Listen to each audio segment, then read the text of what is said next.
নমস্কার বন্ধুরা, আপনাদের প্রিয় চ্যানেল বিবি নিউজ বাংলা চ্যানেলে আপনাদের সবাইকে স্বাগত জানাই। আমি বিশ্বজিৎ। পিএম কিষাণ সম্মান নিধি প্রকল্পের একটি বড় আপডেট চলে এসেছে। অনেক কৃষক কিন্তু 2020 সালের পর থেকে কিন্তু টাকা পাচ্ছেন না। তো 36,560 কৃষকের কিন্তু এখনও ইকেওয়াইসি বাকি আছে, সেটা নিয়ে কিন্তু বড় আপডেট চলে এসেছে।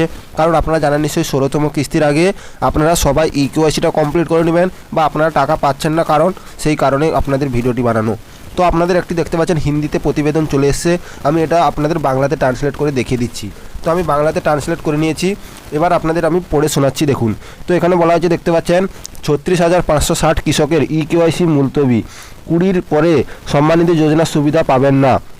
তো এটা বলা হয়েছে এবং আপনাদের কি বলা হয়েছে দেখুন। এখানে বলা হয়েছে প্রধানমন্ত্রী কিষাণ সম্মান নিধি যোজনার অধীনে যে সমস্ত কৃষকেরা ইকেওয়াইসি করবেন না তাদের 20 ডিসেম্বরের পরে সুবিধা পাবেন না।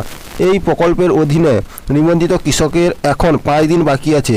20 ডিসেম্বরের পরে মুক্তির পরিমাণ শুধুমাত্র সেই কৃষকরা জমা উপলব্ধ হয়ে যাবে যাদের ইকেওয়াইসি সম্পন্ন হয়েছে। তথ্য অনুসারে জেলায় মোট 2,02,205 জন কৃষকের নিবন্ধিত হয়েছে। এর মধ্যে কৃষি জমির নথি, ব্যাংক হিসাব এবং ভিত্তিক লিঙ্কগুলি আবেদী 1,85,590 জন। শুধুমাত্র এই কৃষকরা এই প্রকল্পের সুবিধা পাচ্ছেন।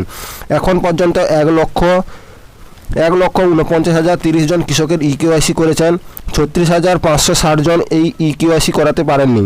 এখন পরিস্থিতি তারা এই প্রকল্পের সুবিধা পাবেন না। এবং এটাই বলা হয়েছে, যেটা হচ্ছে ইন্ডিয়ান কোঅপারেটিভ ব্যাংকের অধীনে কেওয়াইসির জন্য কৃষকদের উপযুক্ত এবং কৃষকদের সিএসসি বা ই মিত্র অ্যাক্সেস এবং বায়োমেট্রিকের মাধ্যমে ইকেওয়াইসি করাতে হবে। এবং ব্যাংকের অধিকারীদের মতে যে সমস্ত কৃষকরা 20 ডিসেম্বরের মধ্যে ইকেওয়াইসি করবেন না তাদের আসন্ন কিস্তির সুবিধা পাবেন না। তাদের অ্যাকাউন্টে দেখতে পাচ্ছেন চিরতরে বন্ধ হয়ে যাবে। এবং কৃষকদের ইকেওয়াইসি এবং মোবাইল নম্বর লিঙ্ক সঠিকভাবে আপডেট করাতে হবে, এবং না হলে আপনারা টাকা পাবেন না। তো তারপরে বলা হয়েছে, দেখতে পাচ্ছেন প্রধানমন্ত্রী কিষাণ সম্মান নিধি যোজনার অধীনে কেন্দ্রীয় সরকার বছরে 3টি কিস্তিতে কৃষকদের 6,000 টাকা আর্থিক সহায়তা প্রদান করে। এই সমস্ত 3টি কিস্তিতে দেওয়া হবে। কেন্দ্র সরকারের প্রতি 4 মাস অন্তর 2,000 টাকা করে দেওয়া হয়। এবারে বিধানসভা নির্বাচনী কেন্দ্রীয় সরকার কৃষক সম্মান নিধি পরিমাণ বাড়িয়ে 12,000 টাকা করার ঘোষণা করেছিল। বার্ষিক পরিমাণ আসন্ন অর্থবছর থেকে পাওয়া সম্ভাবনা রয়েছে এবং আসন্ন কিস্তি থেকেও পরিমাণ বাড়ানো যেতে পারে।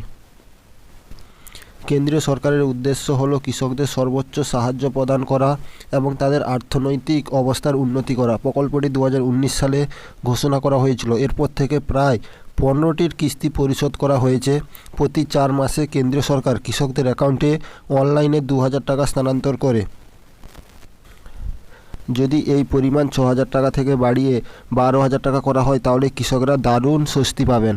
এবং তদন্ত যারা রাজ্যে কেন্দ্র ইকেওয়াইসি করা কেন্দ্রীয় কোটার এবং 12% সাথে সবচেয়ে পিছিয়ে থাকা জেলাগুলি হলো রাজস্থানের 33টি জেলার মধ্যে কোটা 96% ইকেওয়াইসি সহ প্রথম স্থানে রয়েছে। এবং আপনারা বুঝতে পারলেন নিশ্চয়ই, এইভাবে আপনাদের ইকেওয়াইসি করতে হবে। এবং নিচে বলা হয়েছে, দেখতে পাচ্ছেন 20 ডিসেম্বরের মধ্যে কৃষকদের ইকেওয়াইসি করা দরকার, তাদের সচেতন করা এবং প্রধানমন্ত্রী কিষাণ সম্মান নিধি যোজনার অধীনে 20 ডিসেম্বরের মধ্যে ইকেওয়াইসি করা প্রয়োজন। 100% লক্ষ্যমাত্রা অর্জনে কৃষকদের সচেতন করা হচ্ছে। যে সমস্ত কৃষকরা ইকেওয়াইসি করান না তাদের এই প্রকল্পের অধীনে আসন্ন কিস্তি দেওয়া হবে না বলে কিন্তু ঘোষণা করা হয়েছে। তো আশা করি আপনারা বুঝতে পারলেন এই আপডেটটা। যদি আপনারা ইকেওয়াইসি না করেন 20 তারিখের মধ্যে, তো আপনারা 16তম কিস্তি টাকা আর পাবেন না, আর কোনো কিস্তির টাকাও পাবেন না। আশা করি এই ছোট্ট আপডেটটি বুঝতে পারলেন। যদি ভালো লেগে থাকে একটি লাইক করবেন, চ্যানেলটি সাবস্ক্রাইব করে পাশে থাকবেন। জয় হিন্দ, জয় ভারত।